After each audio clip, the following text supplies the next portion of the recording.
students. Today I will go for the next part of the electrochemistry, and here I will go for explanation of Kohlers law. And this law was established to rectify the molar conductance value calculation for weak electrolyte, because already we know by Xvii-Hockel's Onsager equation, by plotting the graph, we can easily calculate the lambda not m or lambda not e for strong electrolyte. But already we got that it is very difficult to calculate lambda not m or lambda not e value of weak electrolyte, because the extrapolated graph do not touches to lambda not m axis. And due to this reason, another law was established by Kohlers, which is applicable to calculate the equivalent conductance or molar conductance at maximum dilution for weak electrolyte also. So what this Kohlers law state that? The Kohlers law state that at infinity dilution, when you have to calculate the molar conductance value or equivalent conductance value of an electrolyte, that is nothing but is equal to the conducting value of all the ions produced by it. Means what I told, again I am repeating. If you take a solution and make it into infinity dilution, that means after the dilution the electrolyte cannot be more ionizable, that is the maximum dilution.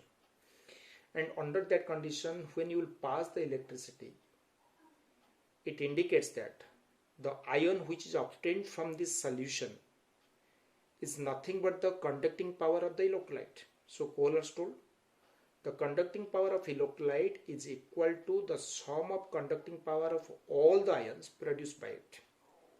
This is Kohlers law. So how is it? Let's say I am taking one of the electrolyte is, let's say, Xvii, and when it ionizes, let's say it gives X moles of Ay plus and Y moles of Bx minus. This is, let's say, is the maximum ionization capacity. I have done the maximum dilution, so this is the maximum ionization capacity. Then according to the Kohlers law, I can say what is lambda not m of Axby. That is nothing but the conducting power of all the cations and the conducting power of all the ions, all the anions. So I can say that is your X into lambda not m of Ay plus Y into lambda not m of Bx minus. I can write this thing. This is called Kohlers law. Instead of lambda not m, you can write also lambda not e for the calculation of equivalent conductance. And I told this is applicable both for strong electrolyte as well as the weak electrolyte. I will take a simple example for it. Let's say you are taking the aluminum sulfate, Al2SO4 whole 3, and you will make it dilution. On making the dilution, you will get, on maximum dilution, you will get 2Al3 plus 3SO4, 2 minus. Then if I want to calculate the lambda not m value of Al2SO4 whole thrice aluminum sulfate, I can calculate the lambda not m of cation and lambda not m of anion. So I can say what is the lambda not m of Al2SO4 whole 3? That should be equal to 2 times of lambda not m of Al3 plus 3 times of lambda not m of SO4 2 minus. SO4 2 minus. So that is the Kohlers law by which we can calculate. And I will go for what is the application of it, how it is overcome to the Xvii-Hockel's Onsager equation. Now I told what is the first application. The first application is that it helps to calculate the molar conductance value of infinity dilution for weak electrolyte. So how is it? Let's say I am taking the example of one weak electrolyte. Let's say you are taking the CH3COOH. This is one of the weak electrolyte you are taking. And by the Xvii-Hockel's Onsager graphs, we cannot calculate the lambda not m value of this one, because already I told in the last class. So I will make it dilution. And we know when I will make it dilution, this CH3COH on dilution it gives CH3COO minus plus H plus. Now according to the Kohlers, I can say now what is the lambda naught m of CH3COOH should be equal to lambda naught m of CH3COO minus plus lambda naught m of H plus. That should be equal to this one. Now according to the Kohlers, we'll choose some of the electrolyte which should be strong electrolyte and that have this anion and this cation. So generally, if I want to take the anion of the weak electrolyte and I will make a compound by taking the S block metal, then automatically most of them are the strong electrolyte. And if you take the cation of the weak electrolyte and you make a salt and if you take the cation of the weak electrolyte and if you make a compound by adding the group 17 elements in general, then it also becomes the weak electrolyte. It also becomes the strong electrolyte. So I will take the acetate ion here. This is the anion. I will take one of the metal from the S block. Let's say I will add the Na.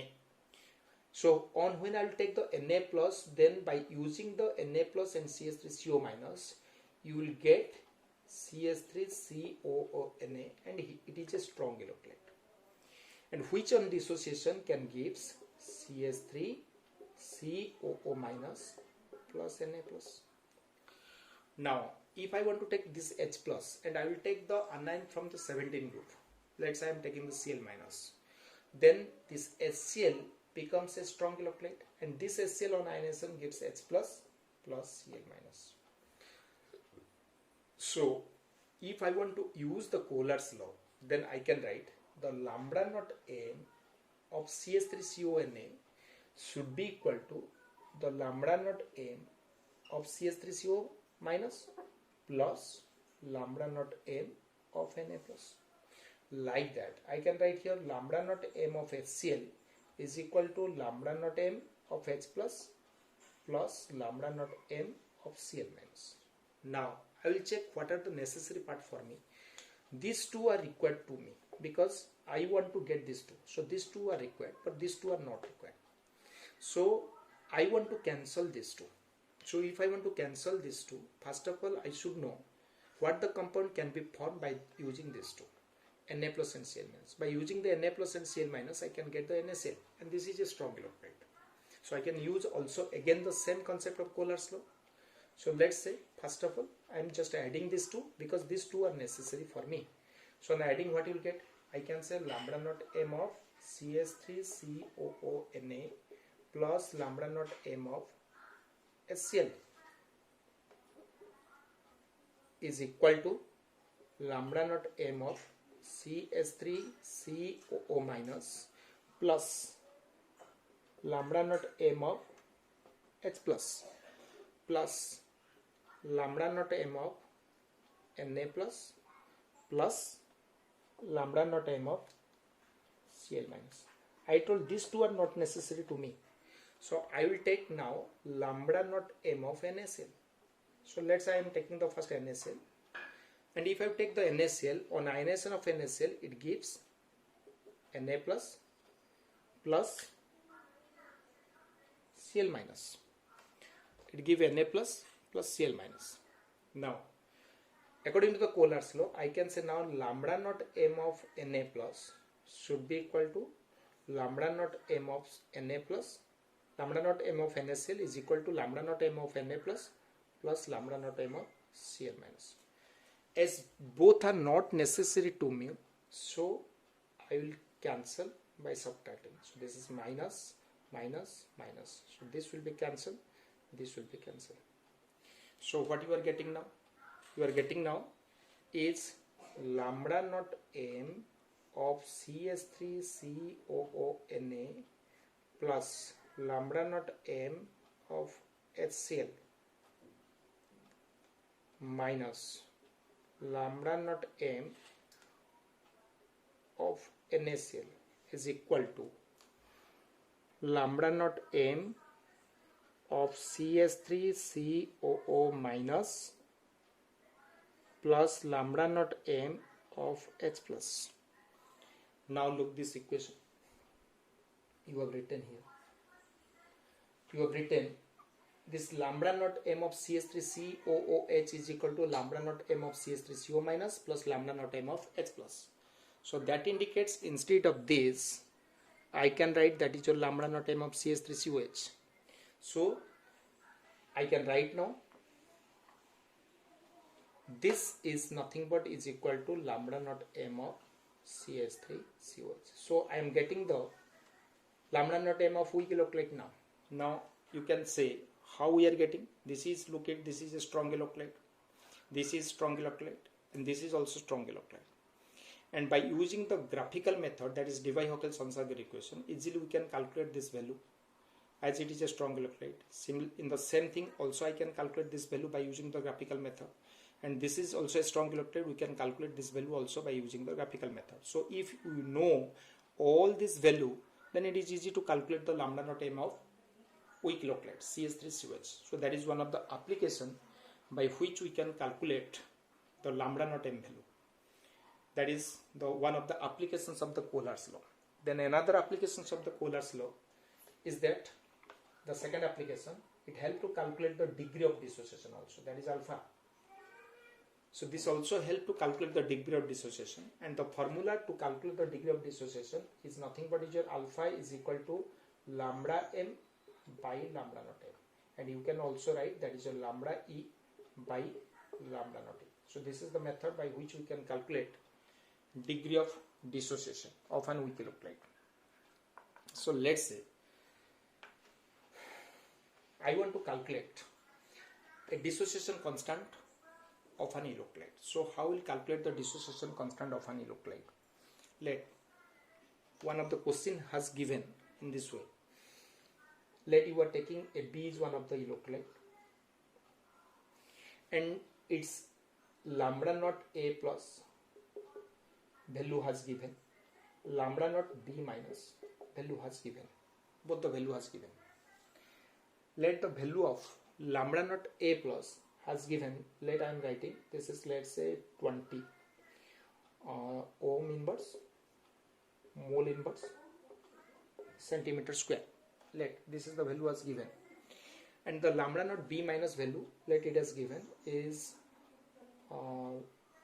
let 130 ohm inverse, mole inverse, centimeter square. And you are taking AB weak electrolyte is let's say 0.1 molar. AB weak electrolyte you have taken. Now your aim is to calculate what will be the dissociation constant for it. I want to calculate the dissociation constant of it. So how will calculate the dissociation constant for it? First of all, for this I will calculate the alpha value, that is degree of dissociation. And another information has given the 0.1 molar lambda m value has given. Let's say the 0.1 value of lambda m value has given is, let's say, is, let it is given is, let's say 50 ohm inverse, mole inverse, centimeter square. Let it is given. So now I will calculate. How will go for? I am just taking in a rough way to discuss about how to calculate the dissociation constant by using the alpha. So here what will be lambda m has given. What is the lambda naught m of AB? That is nothing but is your lambda naught m of A plus lambda naught m of B minus. So that will be 20 plus 30. So that is your 150. So that is 150 ohm inverse, mole inverse, centimeter square is the lambda naught m of AB. Now what will be alpha value? I can say now alpha value is your lambda m value is your 50 by lambda naught m value is your 150. So that is your 0, 0, 1 by 3. So we are getting the alpha value is now 1 by 3. Now we know the formula to calculate the degree of dissociation according to Ostwald's dilution law, that is K is your C alpha square by 1 minus alpha. So this is the formula to calculate the degree of dissociation. And what is the C? This is for the weak electrolyte. And what is C?